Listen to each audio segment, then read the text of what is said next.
ద్వితీయోపదేశ కాండము 28వ అధ్యాయము 1 నుండి 2 వచనాలు. నీవు నీ దేవుడైన యెహోవా మాట శ్రద్ధగా విని నేడు నేను నీకు ఆజ్ఞాపించుచున్న ఆయన ఆజ్ఞలన్నిటినీ అనుసరించి నడుచుకొనిన ఎడల నీ దేవుడైన యెహోవా భూమి మీదనున్న సమస్త జనముల కంటే నిన్ను హెచ్చించును. నీవు నీ దేవుడైన యెహోవా మాట వినిన ఎడల ఈ దీవెనలన్నీ నీ మీదికి వచ్చి నీకు ప్రాప్తించను. ఇక్కడ చూడండి, ఏ దీవెనలు? 28వ అధ్యాయము ద్వితీయోపదేశ కాండం అంతా కూడా దీవెనలతోటి శాపాలతోటి నింపబడి ఉంటుంది. ఎంతమంది ఇప్పటికీ చదివారండి? It is full of the blessings of God. కానీ దేవుడు వాగ్దానము, ఏ వాగ్దానము చూసినట్లయినా it is not a unconditional promises. His love is unconditional. అర్థమవుతుందండి?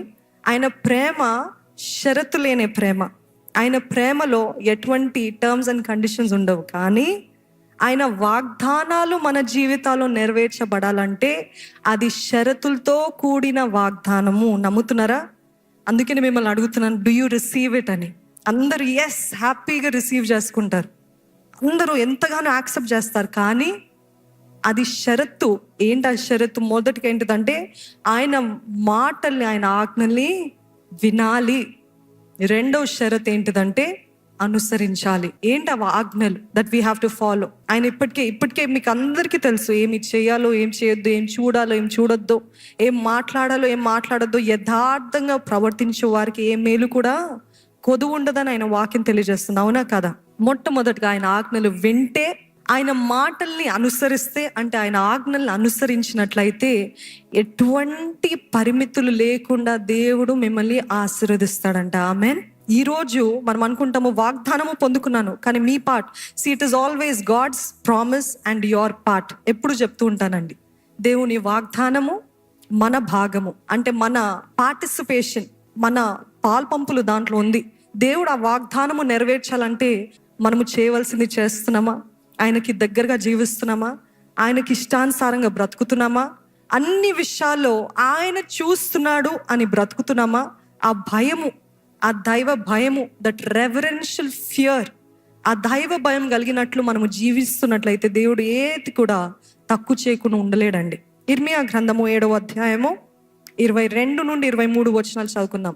నేను ఐగుప్తు దేశంలో నుండి మీ పితరులను రప్పించిన దినమున దహన బలులను గూర్చి గాని బలులను గూర్చి గాని నేను వారితో చెప్పలేదు. అట్టి వాటిని గూర్చి నేను ఏ ఆజ్ఞయూ ఇయ్యలేదు.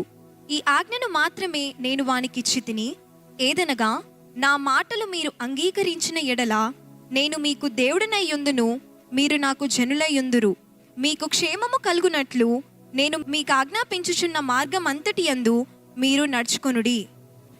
ఇక్కడ చూసినట్లయితేనండి, దేవుడు ఎంత నమ్మదగిన దేవుడు, ఎంత ప్రేమమయుడు అంటే, లేవి కాండంలో సగానికి సగము ఏం బలులు అర్పియాలా, ఏం అర్పణలు ఇవ్వాలా, థ్యాంక్ ఆఫరింగ్, వేవ్ ఆఫరింగ్, ఈ ఆఫరింగ్స్, అన్ని ఆఫరింగ్స్ గురించి రాయబడుతుందండి. అంత స్పష్టంగా డీటెయిల్ బై డీటెయిల్ దేవుడు స్పష్టంగా లేవియా కాండంలో రాసి పెడతాడు. కానీ ఇక్కడ దేవుడు చూడండి, అవన్నీ కాదు, ఇవన్నీ నువ్వు ఎన్ని అర్పణలు ఇచ్చినా నాకు అది కాదు ముఖ్యమైనది. He's telling that is not the most important. అది అతి ముఖ్యమైనది కాదు. ఏ అర్పణలు ఇస్తున్నారా? ఈరోజు మనం చెప్పాలంటే ఎంత కానుకలు ఇస్తున్నారా, ఎంతగా అర్పిస్తున్నారా, ఎన్నిసార్లు ఉపవాసాలు చేస్తున్నారా, ఇవన్నీ కాదు. నాకు ఇది కాదు అవసరమైనది. అక్కడ రెండో భాగం చూసినట్లయితే, ఈ ఆజ్ఞను మాత్రమే నేను వానికి ఇచ్చి తినది, ఏదనగా నా మాటలు మీరు విని అంగీకరించిన ఎడల నేను మీకు దేవుడునై ఉందును, మీరు నాకు జనులై ఉందురు. మీకు క్షేమము కలుగునట్లు నేను మీకు ఆజ్ఞాపించుచున్న మార్గం అంతటి అందు మీరు నడుచుకొనుడి. అంతటి అందు ఎంతమంది చెప్పగలుగుతారు? ఆయన చెప్పిన మార్గములన్నీ, ఆయన చూపించిన మార్గములన్నీ నేను నడుస్తున్నాను అని నేను ధైర్యంగా చెప్పగలుగుతాను అని ఎవరైనా చెప్పగలుగుతారా? No. You might be saying, then I have failed, I cannot live up to God standards.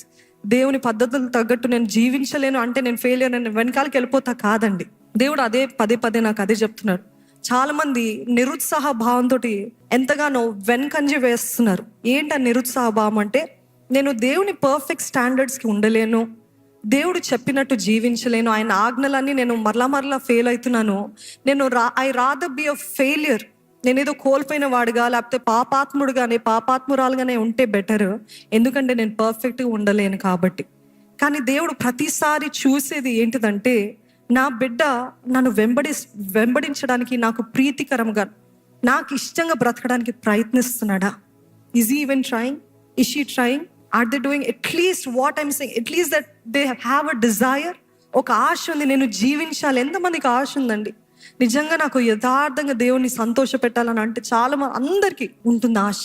కానీ మన హ్యూమన్ టెండెన్సీ, మానవ నైజానికి ఏంటంటే మనం చేయలేకపోతున్నాం, జారిపోతున్నాం, పడిపోతున్నాం. కానీ దేవుడు నేరారోపణ చేసి, నువ్వు వ్యర్థుడివి, నువ్వు వేస్ట్వి, నువ్వు చేయలేవు. ఒకవేళ తల్లిదండ్రులే అంటారు కదండి చాలాసార్లు, ఒక బిడ్డ తప్పు చేసినప్పుడు ఒకసారి క్షమిస్తారు, 2 సార్లు క్షమిస్తారు, 100 సార్లు చేస్తారు అనుకోండి. ఏ తల్లి అయినా, ఏ తండ్రి అయినా విసుకొచ్చి, ఇంకెంతకాలం నీ పోరు భరించాలి, ఇంకెంతకాలము, యు ఆర్ యూజ్లెస్ అని నోరు జారి కూడా అనొచ్చేమో. అవునా కదా? నోరైనా జారి అంటారు. ఒకవేళ వాళ్ళ హృదయంలో లేదేమో, కానీ ఆ టెన్షన్లో, ఆ ఫ్రస్ట్రేషన్లో, ఆ కోపంలో నువ్వు వేస్ట్ అని అంటారు. అదేమో మనకు ఒక ఖడ్గం వల్ల దూసుకొని వెళ్ళిపోతుంది మన గుండెల్లో కదా. కానీ అట్లాంటి పరిస్థితుల్లో దేవుడు ఎప్పుడు కూడా నువ్వు వేస్ట్, నువ్వు useless, I do not need you అని ఎప్పుడు చెప్పడండి. ఆమెన్. దేవుడు ఎప్పుడు కూడా మన తప్పుని ఎత్తి చూపించే దేవుడు కాదు. చాలా మంది అనుకుంటారు, దేవుడు నా పాపాలు తుడిచి వేస్తే ఇంకా దేవుడికి ఇంకెప్పుడు అసలు జ్ఞాపకంలోనే లేదు అనుకుంటారండి. అది యాక్చువల్గా చెప్పాలంటే ఏంటో తెలుసా? దేవుడికి తెలుసు మనం ఏం చేస్తాము. దేవుడు తుడిచి వేస్తాడంటే ఇంకా ఆయనకి జ్ఞాపకం లేదని కాదు. ఏం చేస్తాడంటే అది ఆయన మనస్సులోన, ఆయన తలంపులోన, ఆయన మెమరీలో ఉన్నప్పటికీ అది మరలా జ్ఞాపకానికి తీసుకొని రాడంట. ఎంతమందికి అర్థమైంది? You understand right? చాలా మంది అంటారు, I can forgive you but I will never forget అంటారు. ఐ కెన్ ఫర్గివ్, నేను క్షమిస్తాను కానీ నువ్వు చేసిన ద్రోహం ఎప్పుడు మర్చిపోను అంటారు. దేవుడు అంటున్నాడు, నేను తుడిచివేస్తాను, నేను అసలు జ్ఞాపకానికి, ఇంకా నువ్వు అదే చేస్తావు, ఆ పాపమే చేస్తావు, నేను మరలా నీ పైన నేరారోపణ నేను చేసే దేవుడిని కాదు. అది నా స్వభావం కాదు. క్రీస్తు స్వభావం కలిగిన వారు అలానే జీవిస్తారండి. పదే ఎవరు ఏ తప్పులు చేస్తారా, పదే వారు అప్పుడు గతంలో ఆ తప్పులు చేస్తారు కదా, ఎత్తి చూపిద్దాము, బయట పెడదాము, వారి బండారం అంతా బయట పెడదాము అన్న ఈ మాటలు వస్తున్నాయి అంటే అది క్రీస్తు స్వభావం కాదు. యాక్చువల్గా చెప్పాలంటే అది అపవాది స్వభావం. ఎందుకంటే సహోదరుల పైన నేరారోపణ చేసేవాడు ఎవడు? అపవాది అయిన సాతాను. ఈరోజు నేను చెప్పదలుచుకుంది ఏంటిదంటే, దేవుని ఆజ్ఞలన్నీ గైకొట్టడానికి మీరు అట్లీస్ట్ ప్రయత్నిస్తున్నట్లయితే, మీరు అట్లీస్ట్ ముందుకు వెళ్ళగలుగుతున్నారంటే, కనీసం ఏదైనా చేయాలి, నేను దేవుని సంతోష పెట్టడానికి, దేవునికి మహిమ తీసుకురావడానికి నేను ఏమైనా చేయాలన్న ఆ passion, do you have that passion? ఆ వైరాగ్యం మీలో ఉన్నట్లయితే దేవుడు అది చూస్తున్నాడని. God is looking at that passion, at that desire of yours. ఆ ప్యాషన్ కలిగినట్లయితే దేవుడు అంటున్నాడు, అప్పుడు మీకు ఈ ఆశీర్వాదాలన్నీ ఇస్తానంటున్నాడు.